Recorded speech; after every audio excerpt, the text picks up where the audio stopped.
How's it going, ladies and gentlemen of YouTube? My name is Prodigy, and welcome to another video on the channel. Today, guys, we're going to be talking about more Keyblades possibly coming to Kingdom Hearts 3 ReMIND. Now, we already have one Keyblade confirmed to be a part of ReMIND, even though it's kind of separated, but it's part of the overall update it's going to be releasing with the overall update, and that is the free Oathkeeper Keyblade. We don't know too much about this Keyblade, we just know that it's the Oathkeeper based off of close-ups of the screen. But I know a lot of people in my Discord and my comment section, just everywhere, have been wondering if there's going to be more like hidden Keyblades a part of the ReMIND DLC. For those of you that aren't completely caught up with Kingdom Hearts 3 ReMIND, Kingdom Hearts 3 ReMIND is basically going to be our final mix for Kingdom Hearts 3. It's going to have a bunch of content with new story updates, bosses, potentially Keyblades, new playable characters. It's going to be a big expansion of Kingdom Hearts 3,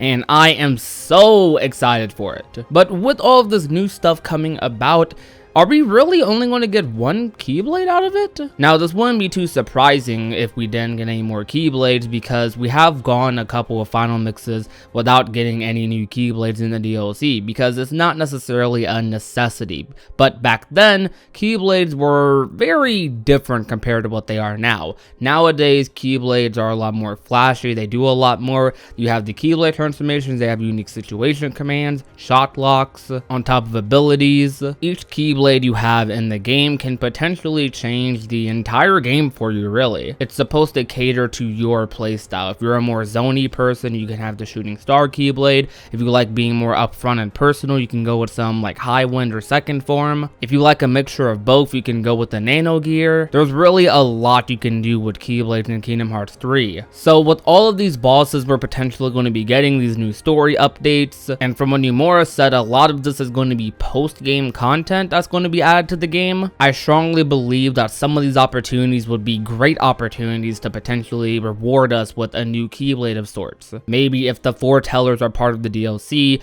we get like a Keyblade that's representing the Foretellers. Maybe if there's a Sephiroth boss in Kingdom Hearts 3, we can get a Keyblade representing Sephiroth. They don't have to go above and beyond like they are already, but really, I would just love to have more Keyblades in Kingdom Hearts 3, because Kingdom Hearts 3 doesn't have as many Keyblades as other Kingdom Hearts games have, and that's purely because of what you can do with all of the Keyblades in Kingdom Hearts 3. You can really use any Keyblade at any point in the game without it restricting you or anything, and that is completely thanks to Keyblade forging, which is a lovely mechanic, and I love it so much. To me, Oathkeeper is looking like it might be one of the strongest Keyblades in Kingdom Hearts 3, just purely off a combo game, and I can only imagine how much damage it's probably doing in this trailer. And that's especially because it reminds me very much so of Ultimate Form. It in fact has like a similar costume to it. For those of you that don't know how Kingdom Hearts 3 forms work, there's Power Form Keyblades, Magic Form Keyblades, and then there's the Ultimate Form Keyblades. And the only one we have for that is the Ultimate Weapon, and it seems like Oathkeeper is going to be our second one in that category. So it's definitely going to be one of those Keyblades that you're going to want to use endgame. And it's kind of funny thinking about it, because every Kingdom Hearts game has that designated endgame Keyblade, but Kingdom Hearts 3 never really had that, and I never really thought about that until now. In Kingdom Hearts 1, you have things like the Oathkeeper and Oblivion. In Kingdom Hearts 2, you have things like 2 Become 1, Decisive Pumpkin, which is what a lot of people use. In Birth by Sleep, each character gets a Keyblade right before they go into Keyblade Graveyard, but in Kingdom Hearts 3, we don't really have anything like that, at least yet. When ReMIND comes out, we will, and that will be the Oathkeeper, which is something that a lot of people were a little upset that we didn't have, because a lot of Kingdom Hearts games do have either Oathkeeper or Oblivion, but this game had neither of those. And to those people, that is a very classic Keyblade. And whenever you think of Keyblades in the Kingdom Hearts series, you think of things like the Oathkeeper, like the Kingdom Key, like the Oblivion. They're very recognizable Keyblades, not just among Kingdom Hearts, but you could debatably say like gaming in general in terms of weapons. The reason I'm pushing for more Keyblades in Kingdom Hearts 3 outside of us already just loving the Keyblades in the game is because I strongly feel like that Kingdom Hearts 3 ReMIND is going to be our only DLC for Kingdom Hearts 3, and that wouldn't surprise me in the slightest, because Kingdom Hearts isn't a series that usually gets multiple DLCs or anything, or multiple final mixes. It's usually just one big pack and then we're done, which I'm fine with, and a lot of people probably prefer that so they don't have to fork over a bunch of money towards one game. But I really would like them to optimize the opportunity given to them with this DLC by adding more Keyblades, more bosses, new story, focusing on the Keyblades in this video because the Keyblades are so much fun to use.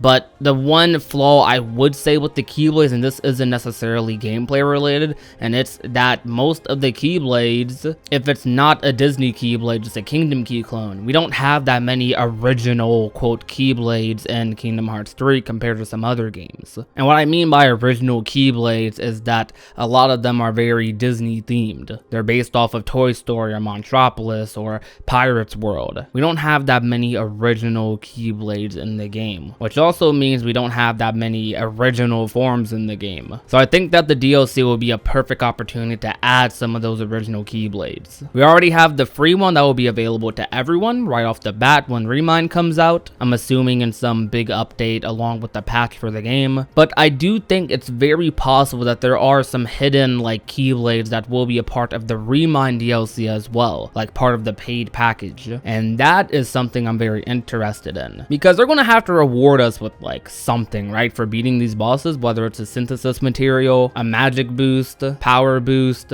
What I'm hoping, a Keyblade. What would also make these Keyblades really special is because of the New Game Plus playthrough in Kingdom Hearts 3 as well. Like imagine using like these post-game Keyblades that you only get for fighting the foretellers or interacting with this certain cutscene or going to this treasure chest in this certain type of room. I don't know, I'm just making up stuff at this point. Imagine using like a post-game Keyblade like that at the beginning of the game.